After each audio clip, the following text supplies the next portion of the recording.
Olá pessoal, aqui quem está falando é o professor Rivanil. Espero que todos estejam bem, pois hoje vamos dar continuidade à nossa aula sobre educação e meio ambiente. Para começarmos, vamos falar a respeito das nações e o meio ambiente. No início da década de 1970, importantes organismos especializados das Nações Unidas tinham iniciado programas sobre vários países desenvolvidos. Tinham estabelecido instituições nacionais para manejar os assuntos ambientais, ministérios do meio ambiente, organismos especializados, etc. Essas ações visavam justamente organizar meios que pudessem proteger o meio ambiente. E aí surgiram, através das Nações Unidas, essas ações, certo? Dando continuidade, no Brasil, em 1980, a Política Nacional do Meio Ambiente, definida por meio da Lei nº 6.983/81, situa a educação ambiental como um dos princípios que garantem a preservação, melhoria e recuperação da qualidade ambiental propícia à vida, visando assegurar no país condições ao desenvolvimento socioeconômico, aos interesses da segurança nacional e à proteção da dignidade da vida humana. Ou seja, o pontapé inicial para haver essa proteção do meio ambiente é exatamente através da educação ambiental. E assegurar isso, a partir do Estado, era algo muito importante e dava início justamente a uma nova forma de se cuidar do meio ambiente, certo?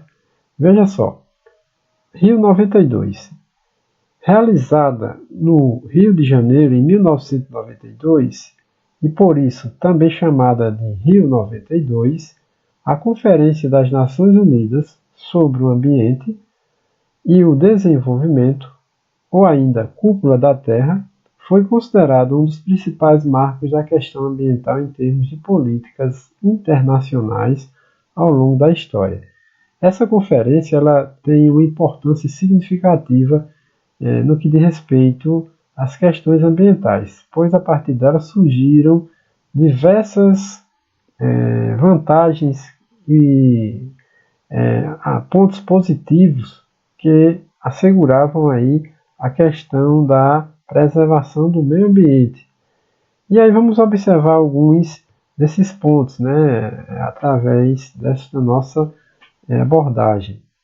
Veja só, a Agenda 21 é um programa articulado de ações resultantes de diversos encontros promovidos pela Organização das Nações Unidas, com o tema Meio Ambiente e suas relações com o desenvolvimento. Ou seja, essas questões relacionadas ao meio ambiente geralmente vai de encontro àquilo em que os líderes das grandes nações geralmente consideram como uma barreira para haver a proteção, que é justamente a questão do desenvolvimento. E essa conferência, que deu origem à Agenda 21, aborda exatamente sobre isso, uma forma de tentar conciliar ou até mesmo de evitar que a grande corrida pelo desenvolvimento econômico desgasta ainda mais o meio ambiente, degrada.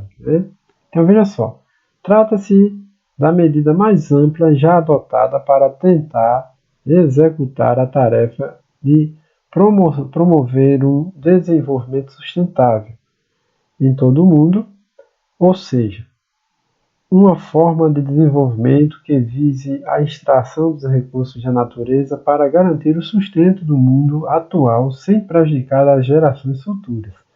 Porque, na verdade, o que acontece é o seguinte: no ritmo em que muitas nações consomem ou extraem os recursos naturais, está de uma forma em que poderia acabar com o planeta, exatamente dessa forma como a gente pode imaginar, certo? Destruir, certo?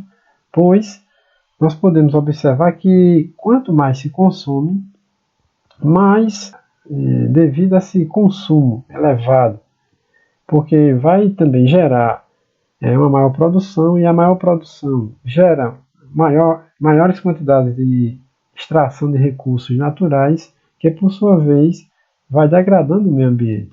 Então, dessa forma, quando se fala no termo sustentável, é importante lembrar que se visa o desenvolvimento que não degrada o meio ambiente, de maneira que se sustenta a partir de uma forma que não destrua o meio ambiente.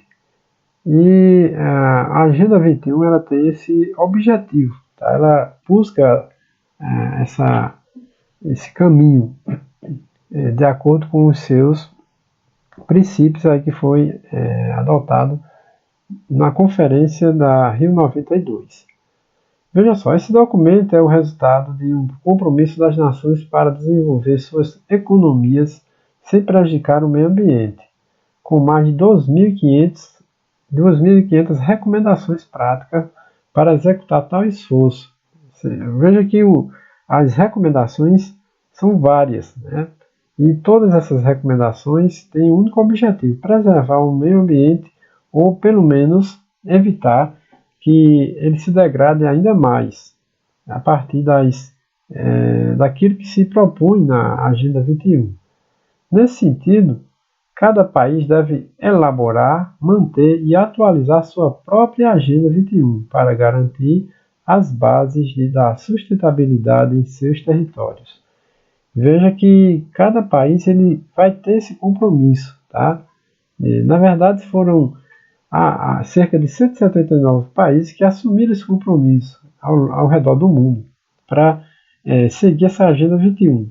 E cada um, de acordo com as suas particularidades, com suas realidades, adotar medidas que pudessem evitar a degradação ambiental. Esse é o propósito maior da Agenda 21, certo?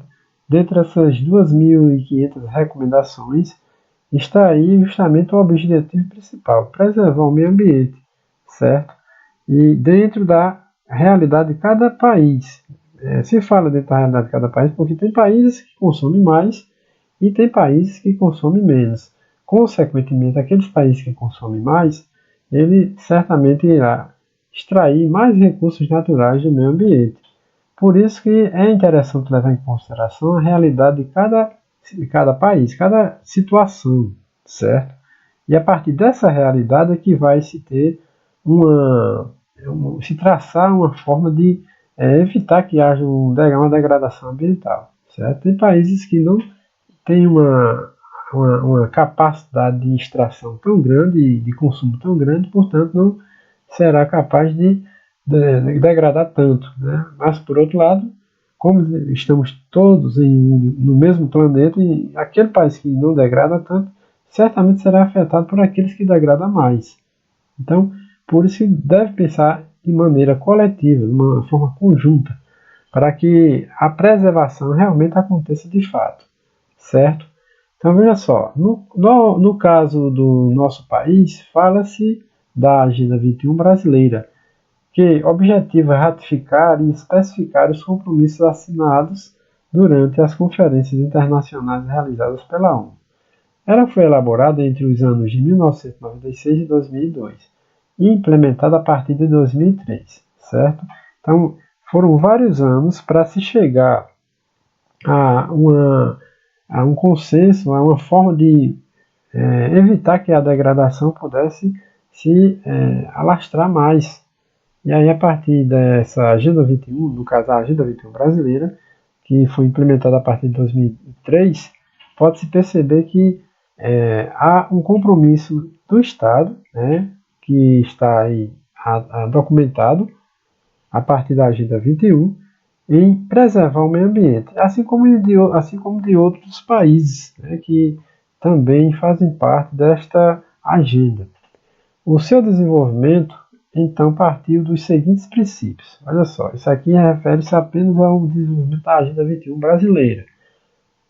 O item A fala o seguinte: a gestão dos recursos naturais. Item B, o desenvolvimento de uma agricultura sustentável, certo?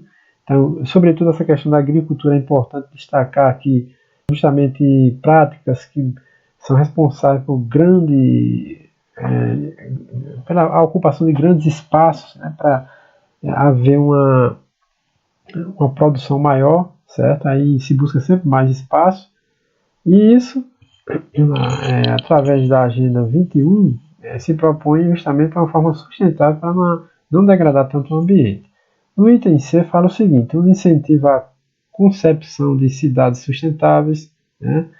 No item D, a construção de infraestruturas com vistas à integração regional. Essa questão das cidades sustentáveis é justamente aquilo que se refere a evitar a produção de descartes, né, de lixo que possa promover aí uma grande quantidade de poluição ambiental, né? Não só fala em relação ao lixo, mas também a poluição auditiva, o visual, mas principalmente a poluição que se diz respeito à questão dos resíduos sólidos, né? Porque quando se fala em lixo, se fala em problemas que podem comprometer futuras gerações, certo? Aí vem a questão da reciclagem, do reaproveitamento, da reutilização. Então é isso que acontece quando se fala no incentivo à concepção de cidades sustentáveis, né? Tanto também na questão do consumo de energia, de recursos hídricos e por aí vai, certo? Na construção de infraestruturas com vistas à integração regional, de forma que possa se integrar as regiões de maneira a evitar também a degradação do meio ambiente. No item nós temos o seguinte: a redução das desigualdades sociais, tá? Que isso também está relacionado e pode ser considerado algo que pode colaborar para a melhoria da ambiental, certo? Quando há desigualdade social, também há problemas relacionados à questão do ambiente, certo?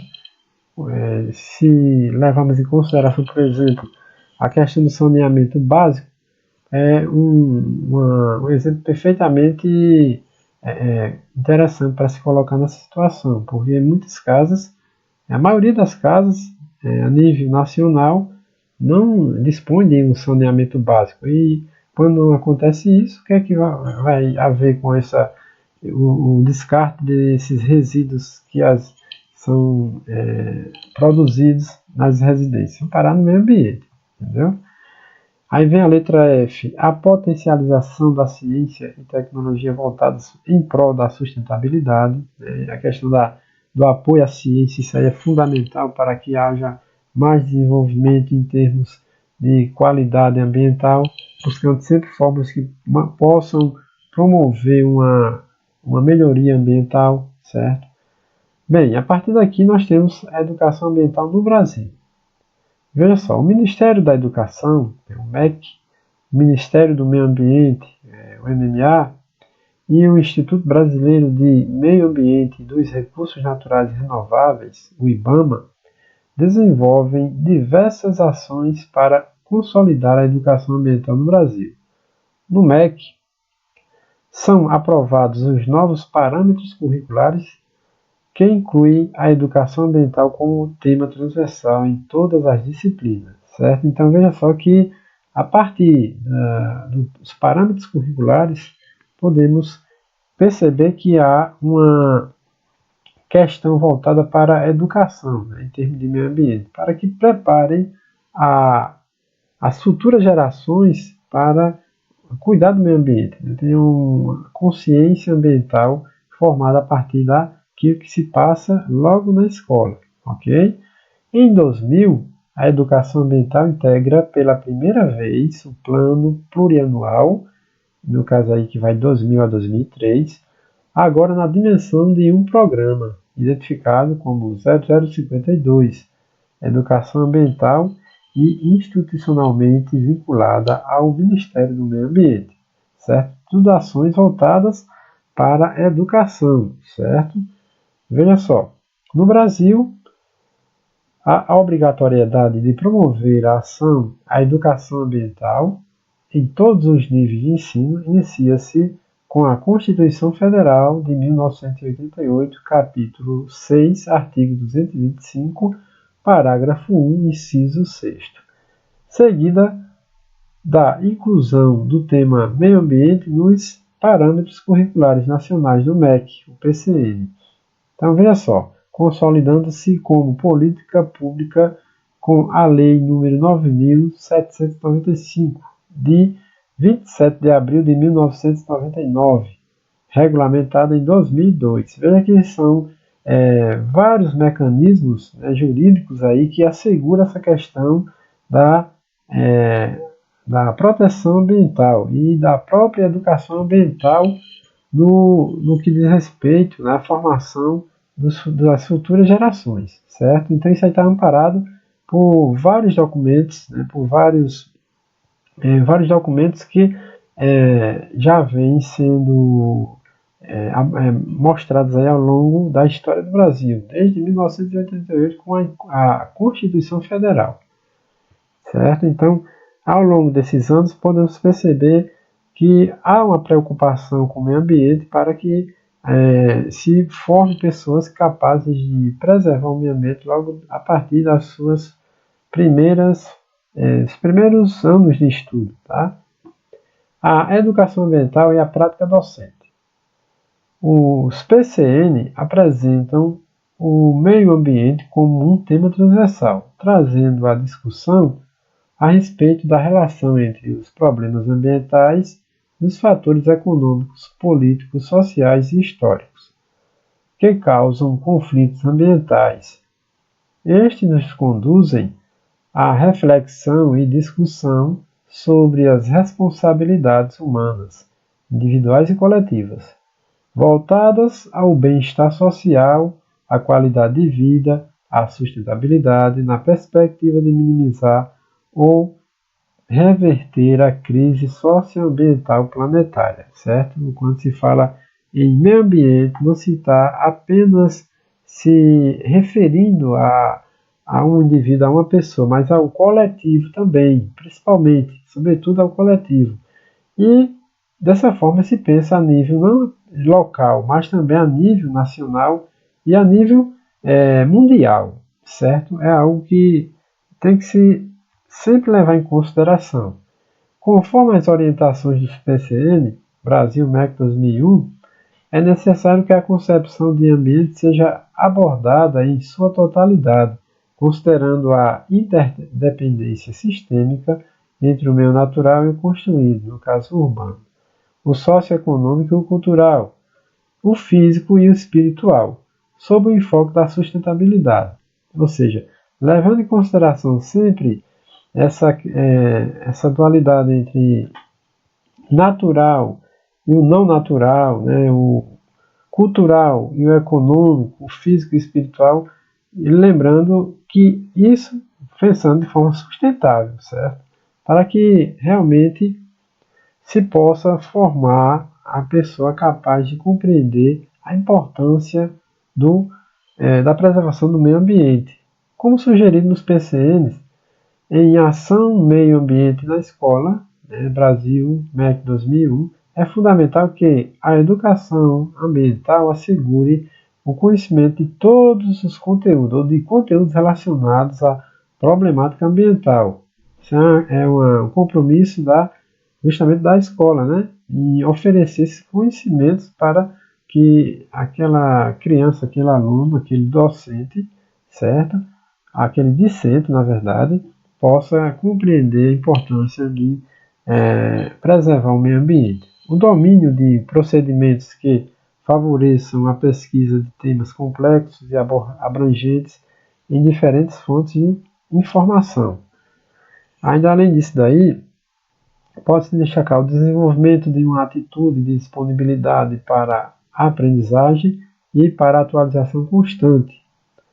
E a reflexão sobre a prática, certo? Especialmente no que se refere ao tratamento didático dos conteúdos e aos próprios valores e atitudes em relação ao ambiente, ou ao meio ambiente, certo? Essa prática, ela diz respeito ao nosso próprio cotidiano, certo? Então, tudo que se vê na escola que se possa levar para o dia a dia e colocar justamente aquilo como uma coisa que você vai estar praticando constantemente. Lembrando que sempre vai estar cuidando do meio ambiente a partir dessa sua prática que pode ser considerada ambientalmente correta, certo? E pode ser aprendida na escola, não só na escola, mas também através da realidade do dia a dia.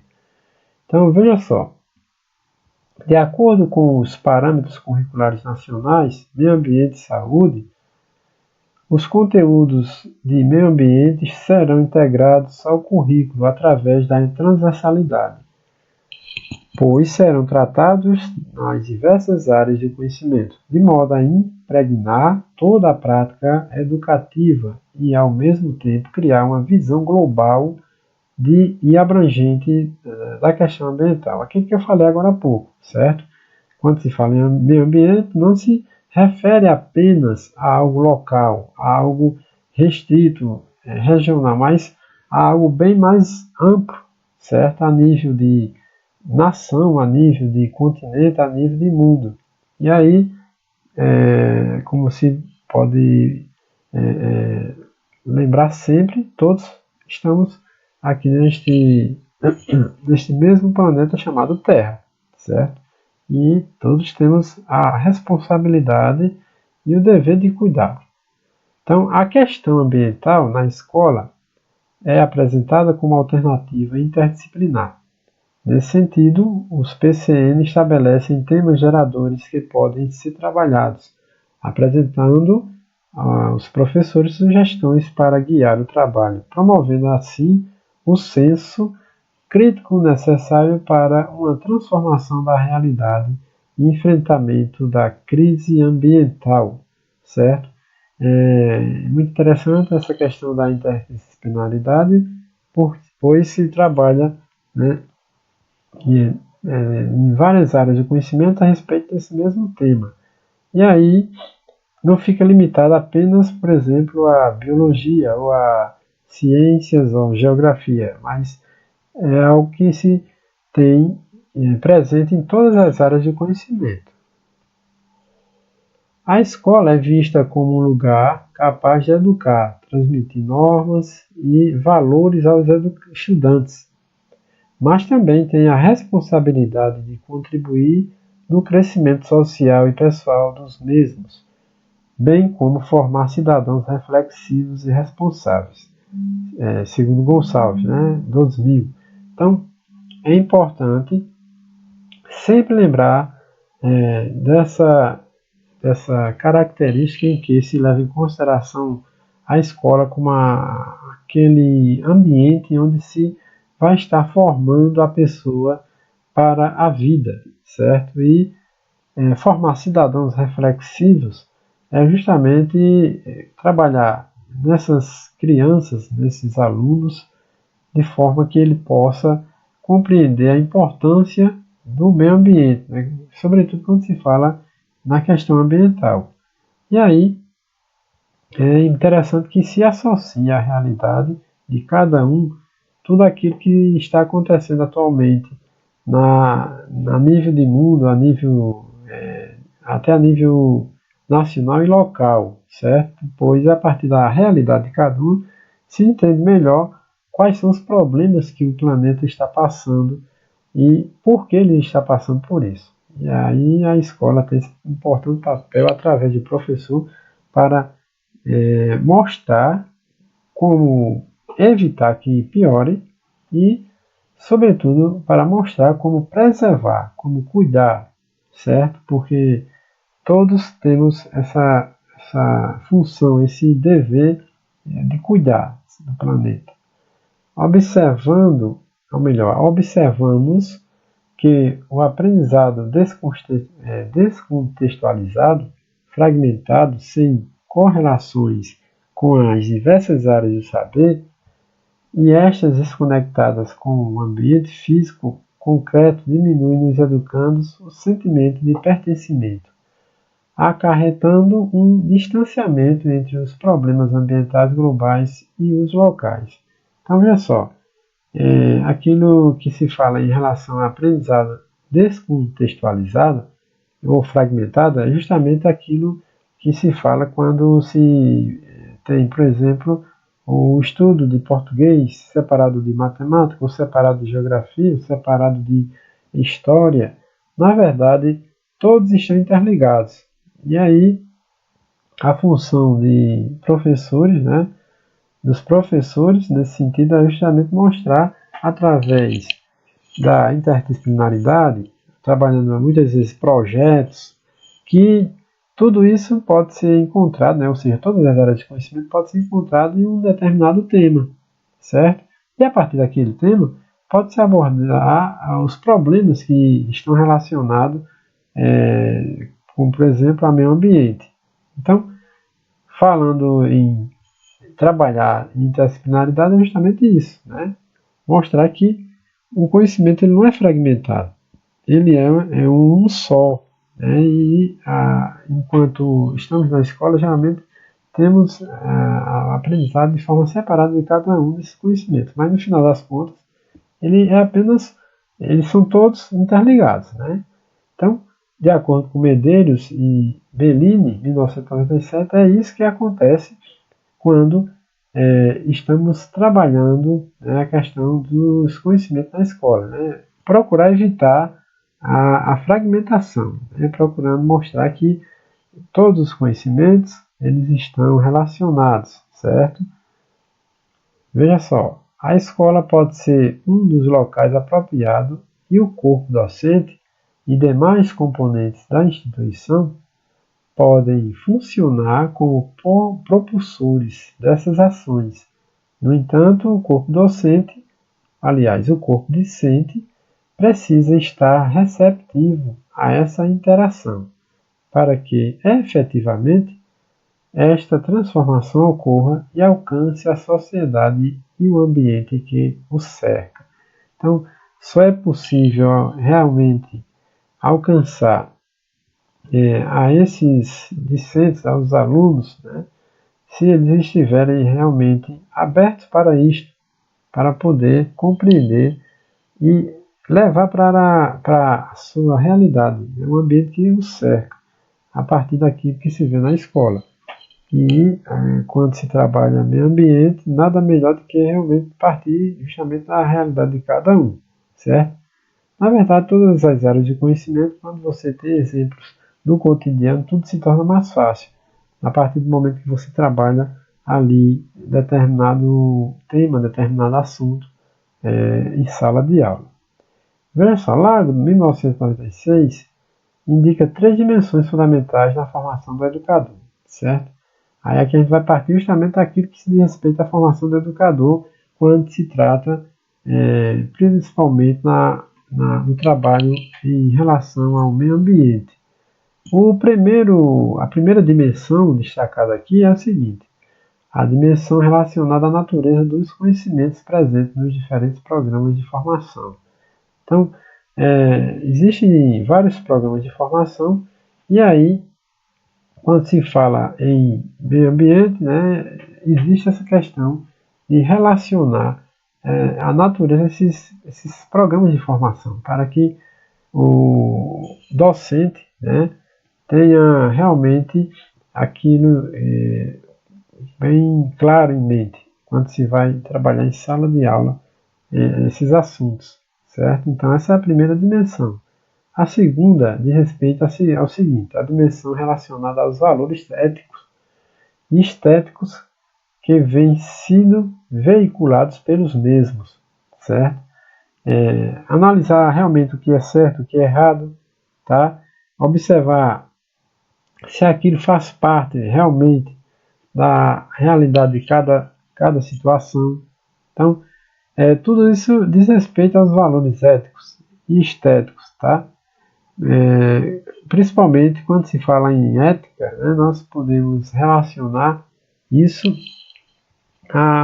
ao próprio comportamento no dia a dia de cada pessoa, né, em relação àquilo que se fala em preservar meio ambiente, certo? Por exemplo, se de repente eu estou falando em cuidar do meio ambiente e não tenho atitudes condizentes com aquilo que eu falo, será que eu estou sendo ético em relação ao que eu estou falando? Será que eu estou apenas pregando palavras vãs para outras pessoas colocarem em prática e eu, como emissor daquela mensagem, sou capaz de realizar o que é necessário para mostrar exemplo? Então, coisas desse tipo é necessário se pensar, certo?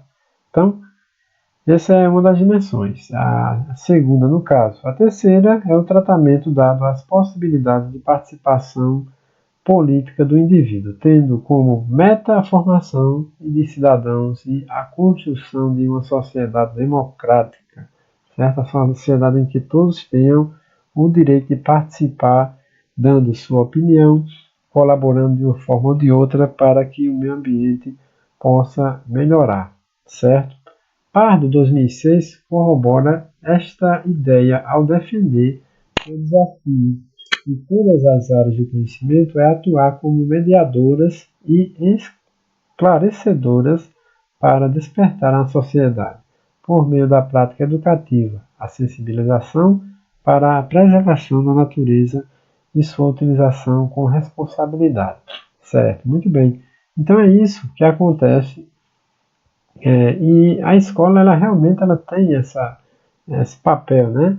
Assim como o próprio educador. Ele trabalhar como com áreas do conhecimento e atuar como mediador, né? Para mostrar que é possível preservar a natureza através de ações do cotidiano que se tem, por mais simples que seja. E aí obter resultados positivos, né? Então, no que diz respeito ainda à questão dos conceitos básicos, assim, aqui eu vou falar um pouquinho a respeito disso aqui, certo?